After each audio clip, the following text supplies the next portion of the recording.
Disculpe, dicen si salió.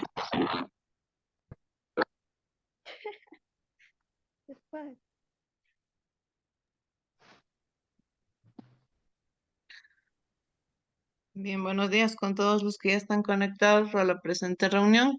Vamos, por favor, ya a tener listo el cuestionario de emprendimiento y gestión. Vamos a ir desarrollando las preguntas. Por favor, tomar en cuenta que se señalen todas. ¿Tienen alguna duda, alguna cuestión? Por favor, me hacen saber. De igual forma, para que puedan resolver el examen, está más que adaptada a la prueba para que puedan resolverlo sin ningún inconveniente y sin ningún problema. Por favor, tomar muy en cuenta algo, chicos.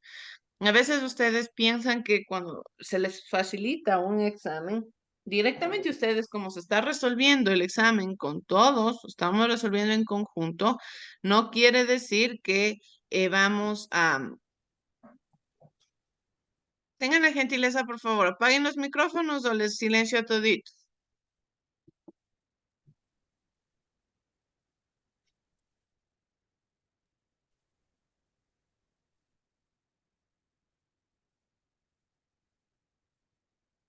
Bien, como les decía, el hecho de que estemos aquí resolviendo el cuestionario no quiere decir que al pie de la letra, como está aquí en el cuestionario, ustedes van a encontrar las preguntas en el examen.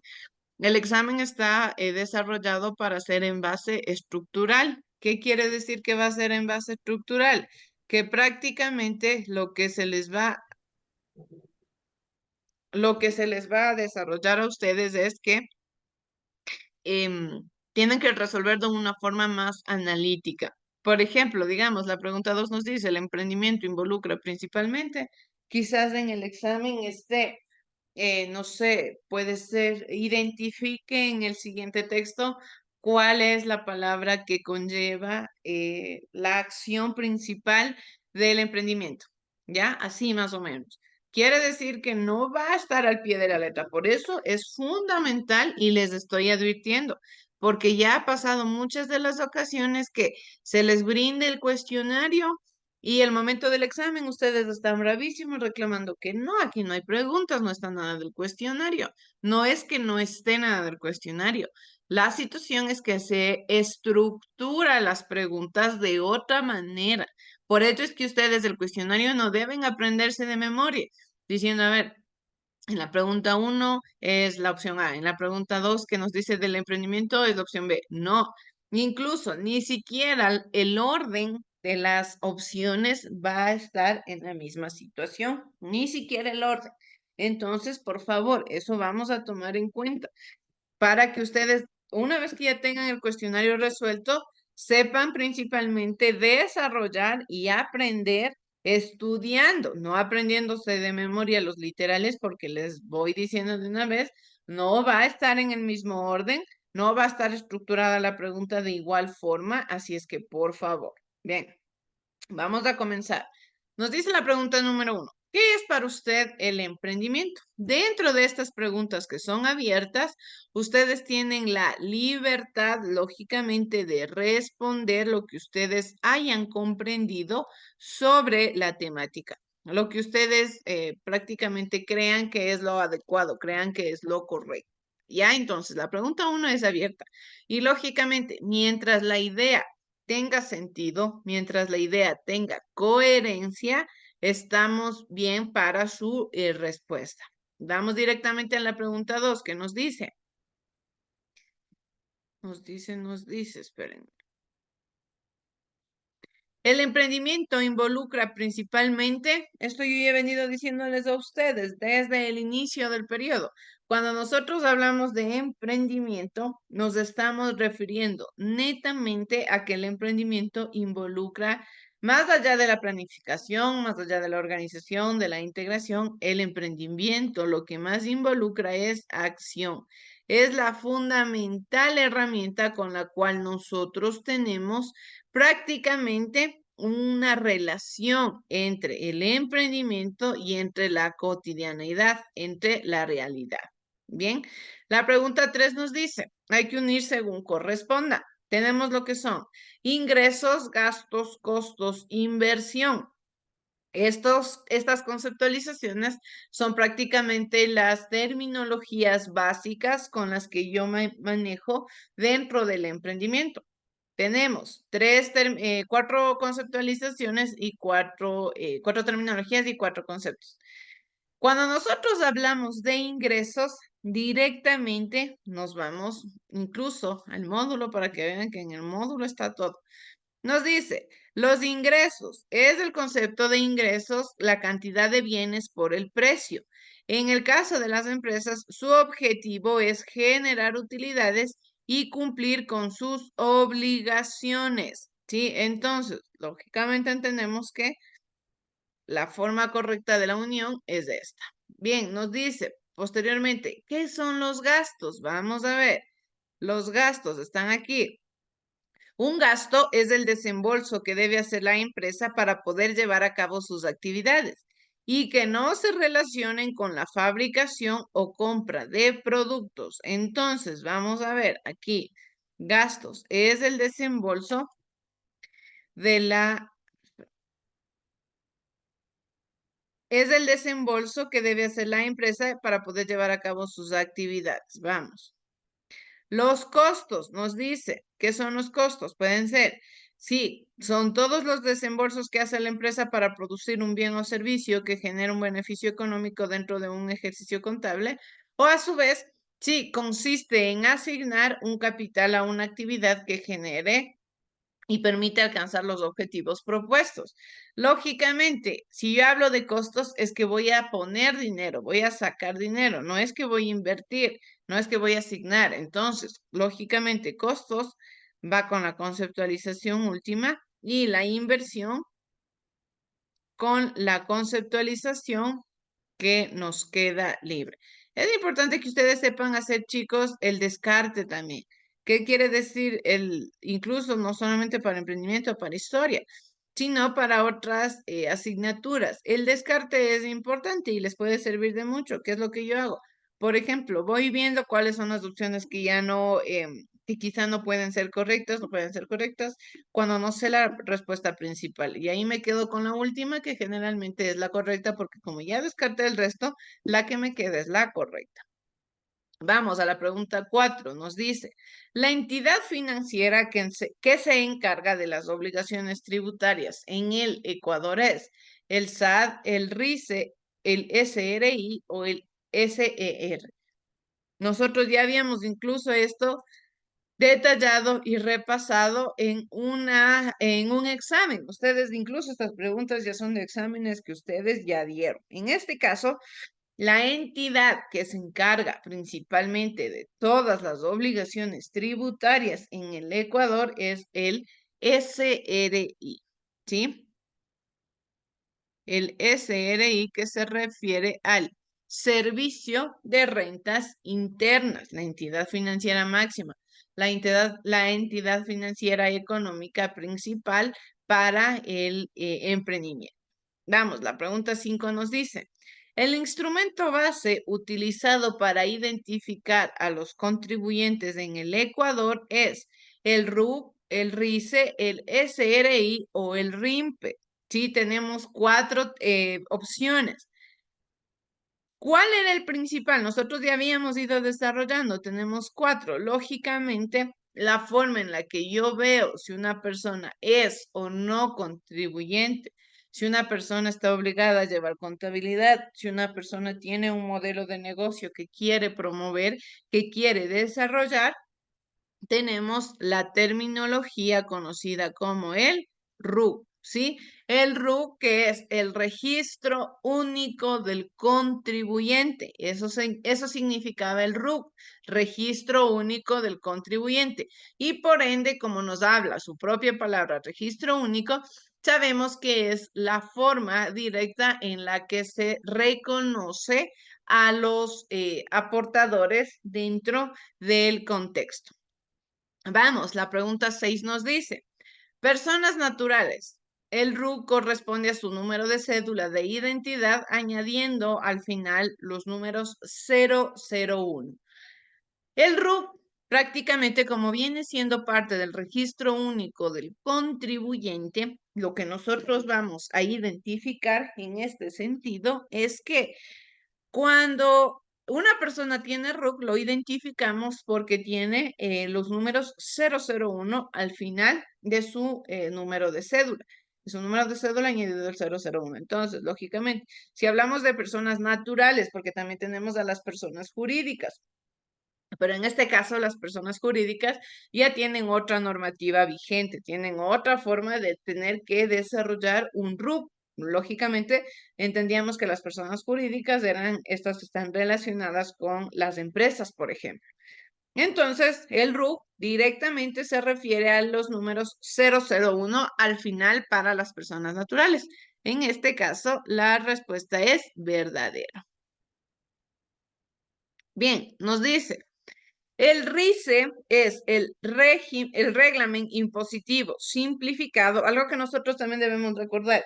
El RICE era este tipo de documentación que se les daba a los comerciantes populares, es decir, que no tenían que llevar mayor contabilidad, que no tenían que ser tan estrictos como tal como es el RUC.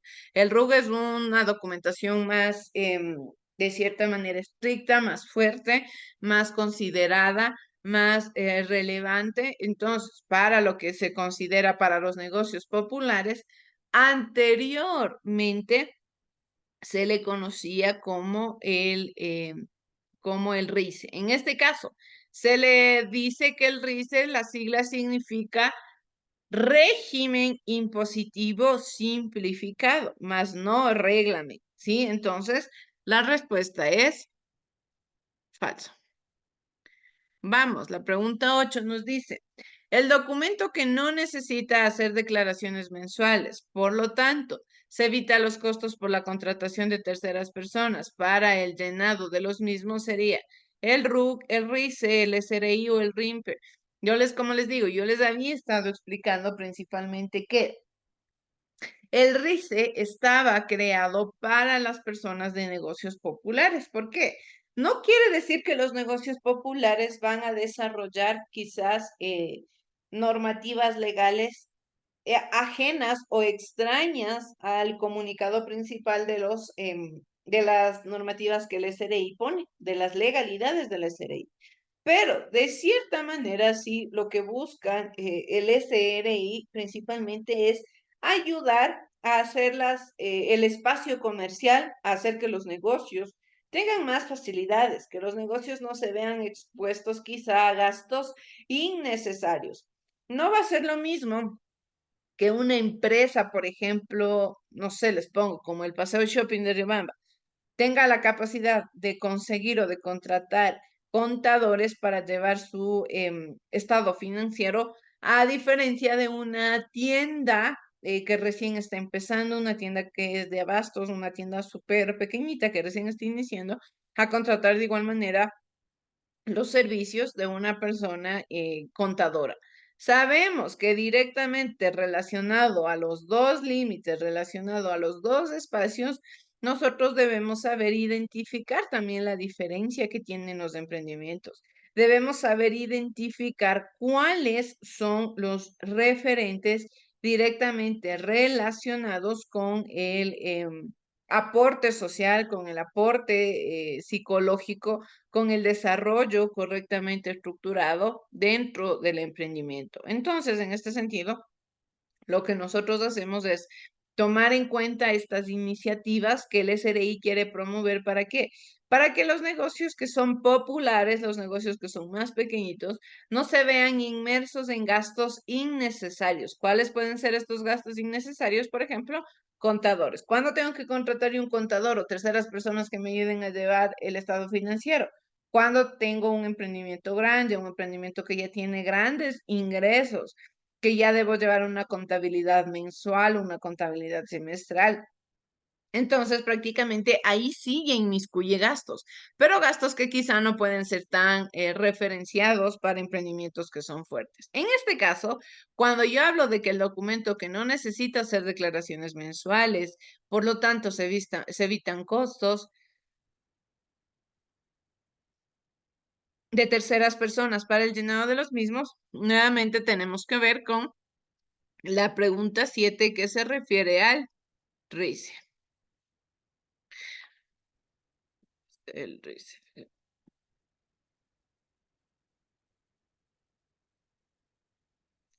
Se refiere al RICE. Bien. La pregunta 9 nos dice, desde el 1 de agosto los contribuyentes pueden incorporarse al RICE en cualquier oficina del SRI o por internet. El RICE no es que apareció ya hace muchos años atrás, porque es que ya generalmente se pone en práctica el RICE dentro del espacio tributario del Ecuador, es con la finalidad de buscar que todos los negocios, sean grandes o sean pequeños, que todos los emprendimientos tengan o no tengan quizá clientela, alcancen o no alcancen sus objetivos, cual sea el emprendimiento, sea parte del espacio tributario del país, sea parte del desarrollo económico de nuestra sociedad. Nosotros sabemos cómo aportamos al desarrollo económico. Yo siempre les incito a ustedes a que, por ejemplo, cuando vayamos a crear algo, no solamente hablando desde el punto de vista de un emprendimiento, sino también desde el punto de vista de un negocio, ¿qué es lo que hacemos? Comprendemos directamente que los negocios, los emprendimientos deben aportar al desarrollo sostenible de un país, deben aportar a la evolución de un espacio, de un territorio, de la economía, al menos en nuestro país actualmente, que ustedes saben que estamos pasando por muchas problemáticas, que están pasando muchas situaciones riesgosas. ¿Cuáles han sido los principales afectados en estas situaciones? Lógicamente han sido los emprendimientos. Incluso aquí no se ve poder de los emprendimientos, sean grandes, sean pequeños, sean emprendimientos poderosos, emprendimientos pudientes, todos han tenido que verse incluso afectados por estas situaciones que vive el país. Lo mismo sucedió, por ejemplo, en la pandemia, cuando los emprendimientos tuvieron que cerrar, emprendimientos, muchos otros tuvieron que buscar alternativas para no poder, para no perder su negocio, para no perder por lo que habían trabajado. Entonces, prácticamente todos los emprendimientos, como les menciono, sean grandes o sean pequeños, tienen importancia dentro de la sociedad, tienen cierto grado de relevancia, cierto grado de fundamentación en nuestro contexto, en nuestro entorno. Entonces, el SRI no podía dejar de lado a los pequeños emprendimientos. ¿Qué es lo que tenía que hacer? También hacerles parte del espacio tributario, hacerles parte de la economía, hacerles parte del desarrollo que llega a tener un emprendimiento directamente necesitado por el aporte, directamente enfocado a la evolución. En este caso, el año en el que ya prácticamente las personas podían incorporarse al IES se da en el año 2008. Al IES, perdón, al RICE, se da en el año 2008. El 1 de agosto del año 2008 es que ya todas y cada una de las personas que sean parte del espacio comercial, que tengan emprendimientos, pueden acercarse a obtener esta documentación. La pregunta 10 nos dice, de acuerdo con la normativa tributaria, Servicio de Rentas Internas 2015, todos los contribuyentes, al momento de realizar sus transferencias de bienes o servicios, deben emitir comprobantes de venta autorizados por el SRI. Esto lo deben hacer solamente una vez cada mes, de acuerdo al producto o servicio que se esté ofreciendo. Aquí tenemos una conceptualización. Vamos nuevamente a ir desarrollando. Dice que el SRI dice que todos los contribuyentes al momento de realizar sus transferencias de bienes o servicios, hasta ahí estamos bien, deben emitir comprobantes de venta autorizados por el SRI. Yo hablo de que una persona tiene risa, de que una persona tiene RUC, lógicamente cuando tiene la autorización por parte de la normativa principal, que en este caso es el SRI. Y para poder obtener este permiso, debe seguir una serie de papeles, debe tener una serie de documentaciones legalmente establecidas en el espacio para poder desarrollar sus actividades. En este caso, lo que nos dice aquí que este tipo de comprobantes se deben emitir solamente una vez cada mes, viene la parte negativa.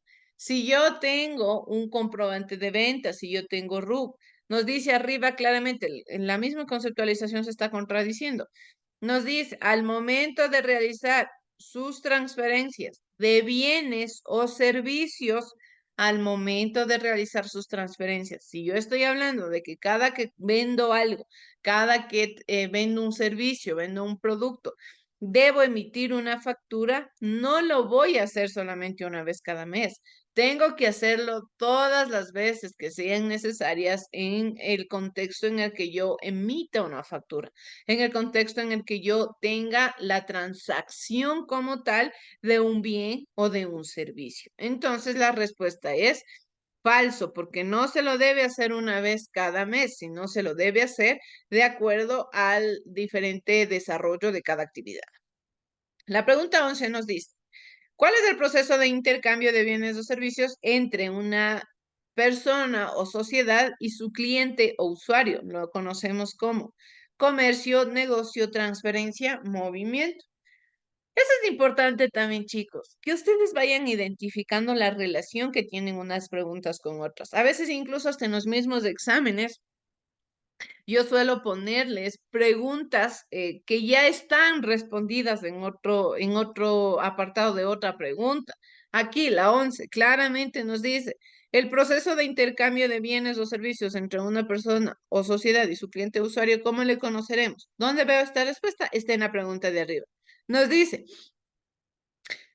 todos los contribuyentes, al momento de realizar sus transferencias de bienes o servicios, deben emitir comprobante. Entonces, ¿cómo se llama el proceso de intercambio de bienes o servicios? Lógicamente se llama transferencia, ¿sí? Eso les digo incluso en el examen. No se centren o no se pongan tan quizá cerrados solamente al elemento de querer ver de forma cerrada, de cierta forma, el examen. Si no analicen, sean críticos. El hecho de que ustedes tengan las respuestas no quiere decir que no van a identificar las partes principales y las partes fundamentales que tienen dentro del examen. La pregunta 12 nos dice que vamos a ver las partes que debe tener o las partes que conlleva una factura. Esto lo tenemos en el texto. Déjenme, les encuentro.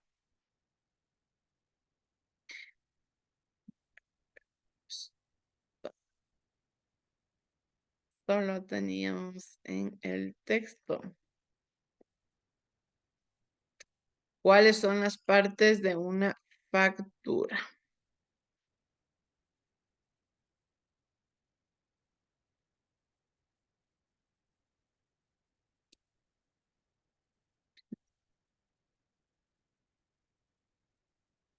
Para que ustedes puedan ir escribiendo, chicos.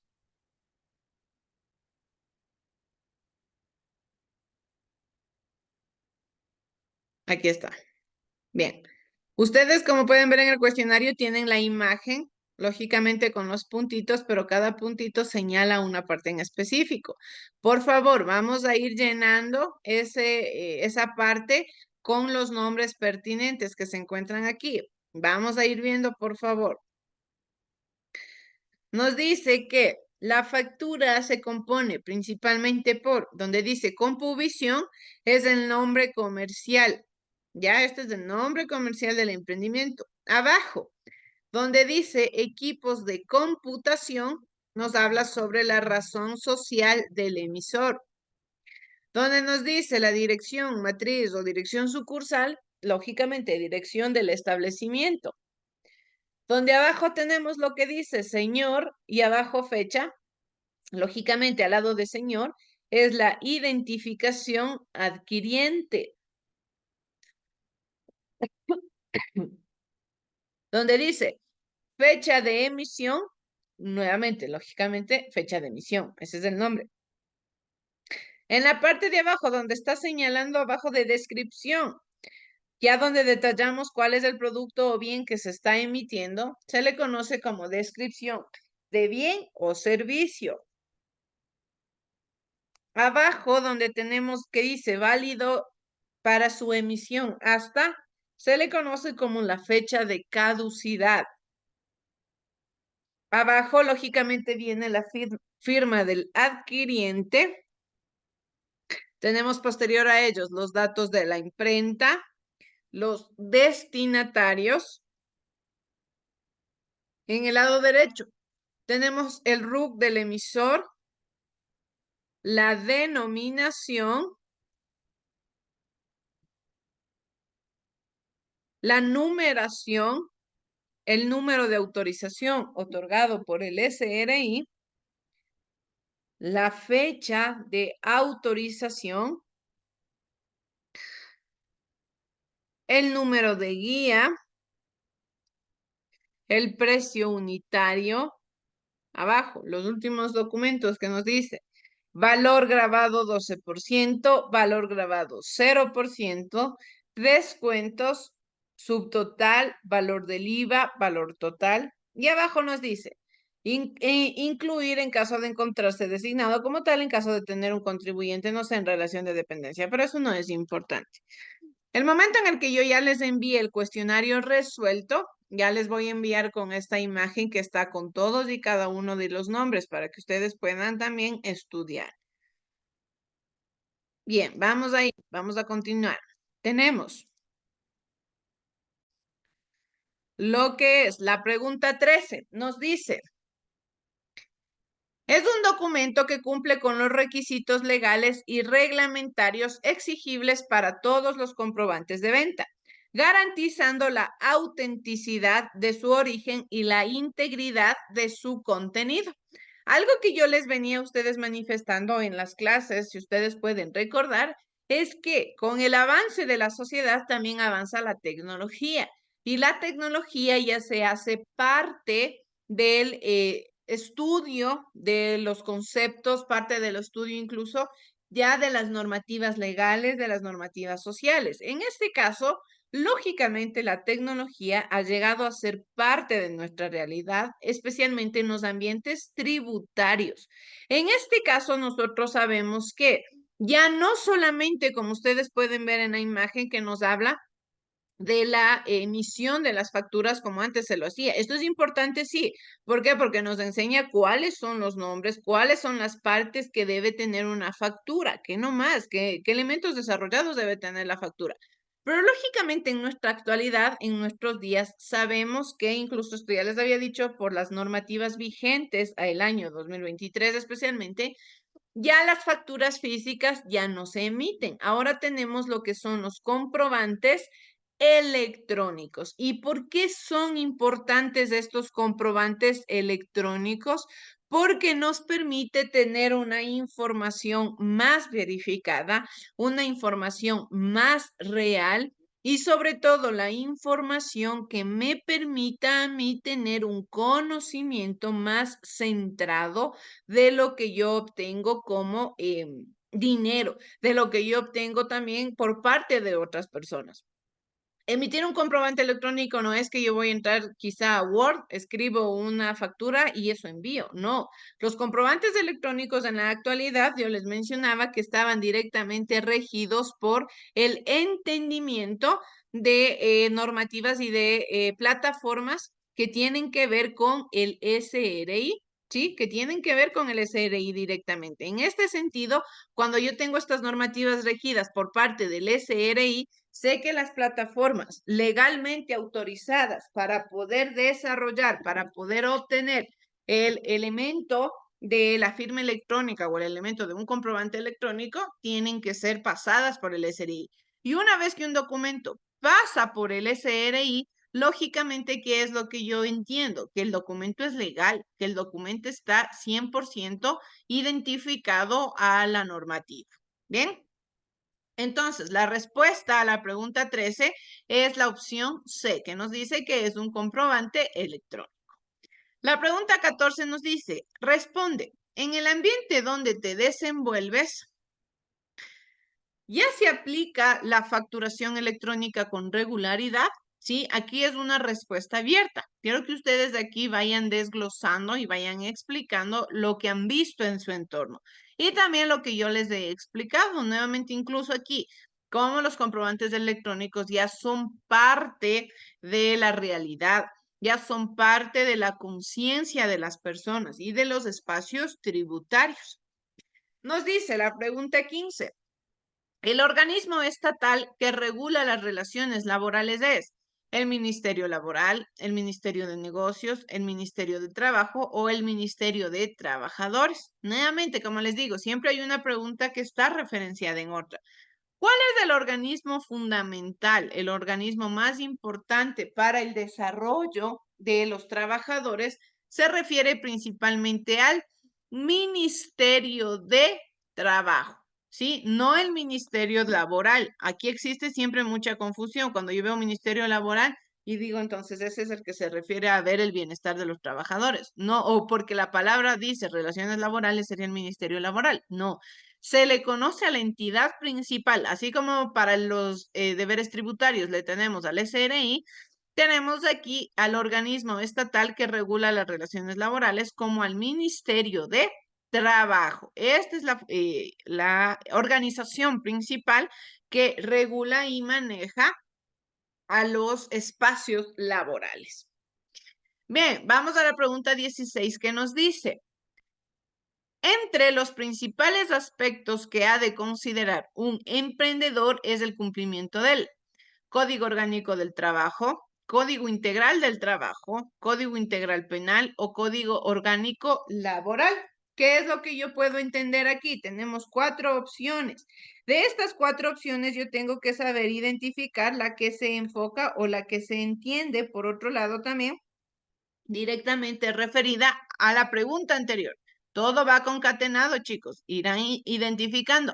Si acá yo hablo de que el Ministerio de Trabajo es el encargado de normar y regular las relaciones laborales, ¿qué es lo que voy a entender aquí en la pregunta 16? Que el código que yo voy a manejar tiene que ser del trabajo. ¿Ya? Entonces, ¿qué es lo que voy a ir nuevamente viendo? El descarte, lo que le decía, ir descartando opciones. No, entonces es laboral, no tiene nada que ver el penal, me quedo con lo que es Código Orgánico del Trabajo o Código Integral del Trabajo. Netamente los códigos o las normativas que uno tiene dentro de los emprendimientos, las normativas que uno desarrolla dentro de estos negocios, se refieren a las normativas que el Ministerio de Trabajo emite, que les conoce como organismos. En este caso, estos organismos vienen siendo parte de un proceso de desarrollo, de un proceso de integración. En este caso, la opción principal es el Código Orgánico del Trabajo. ¿Sí? Esa es la respuesta a la pregunta 16. Ya vamos, nos quedan tres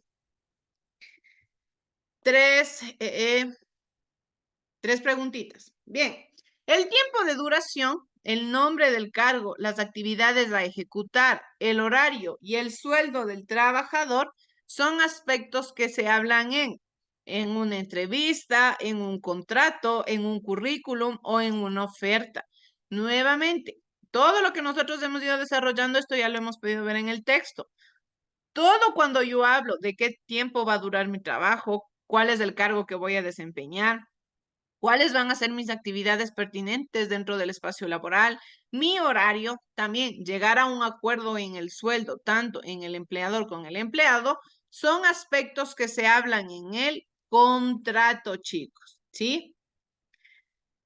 Bien, la pregunta 18 nos dice, el apartado, toda persona tiene derecho al trabajo, a la libre elección de su trabajo, a condiciones equitativas y satisfactorias del trabajo y a la protección contra el desempleo, se encuentra en que tenemos 4 artículos. Puede ser el 25, el 24, el 22 o el 23 de la Declaración Universal de los Derechos Humanos.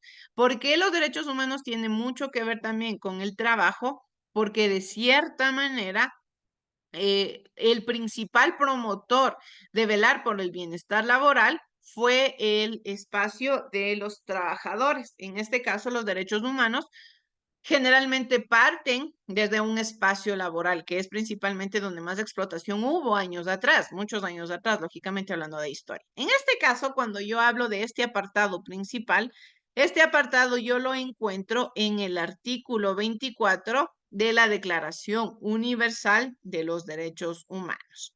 ¿Sí? En el artículo 24. Vamos, nos dice la pregunta 19. Por cada 25 trabajadores, el empleador se obliga a contratar a un empleado con discapacidad. La respuesta es verdadero. Esto está en las normativas. Por cada 25 trabajadores, yo tengo la obligación de pagar generalmente lo que son, de contratar una persona con discapacidad. Ya, esto está en las normativas también del Código Orgánico del Trabajo. Nos dice, el Código de Trabajo establece que los trabajadores deben cumplir 8 horas diarias y no puede exceder a 5 días, 8 horas y no puede exceder 6 días, 8 horas y no puede exceder 8 días o 8 horas diarias y no puede exceder 4 días a la semana.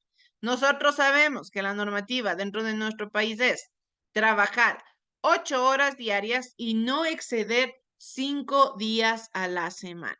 Entonces, la respuesta correcta a la pregunta 20 es la opción A.